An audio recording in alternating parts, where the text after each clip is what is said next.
হোটেলের মতন পারফেক্ট একটা বিরিয়ানির রেসিপি বাসায় খেতে চাইলে আজকে আমার এই রেসিপিটা হুবহু ফলো করে তোমরাও ঘরে বানিয়ে ফেলতে পারবে। চলো তাহলে শুরু করে ফেলি। প্রথমে একটা প্যানে আমি দিয়ে দিলাম 1 কাপের মতন পেঁয়াজ কুচি, সামান্য লাল লাল করে ভেজে এখানে দিয়ে দিলাম 3 টেবিল চামচ আদা বাটা, 3 টেবিল চামচ রসুন বাটা, দিয়েছি 3 টেবিল চামচের মতন শুকনো মরিচের গুঁড়া, দিয়েছি পরিমাণ মতো লবণ, টমেটো সস আর 3 টেবিল চামচের মতো রাঁধুনি বিরিয়ানি মশলা দিয়ে ভালোভাবে কষিয়ে এখানে দিয়েছিলাম একটু বাদাম বাটা। তারপরে মাংস দিয়ে এটাকে আমি ভালোভাবে রান্না করে নিলাম। তারপরে রান্না হয়ে গেলে সাইডে এটাকে উঠিয়ে রাখছি।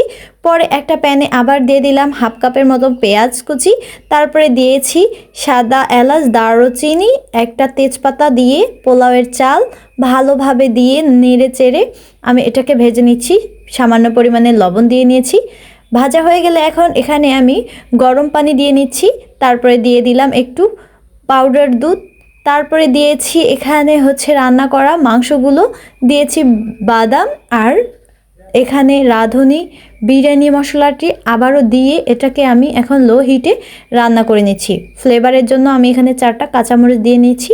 লো হিটে এটাকে আমি রান্না করে নিচ্ছি। এভাবে তোমরা বাসায় খুব সহজে একটা পারফেক্ট বিরিয়ানি রেসিপি তৈরি করতে পারবে।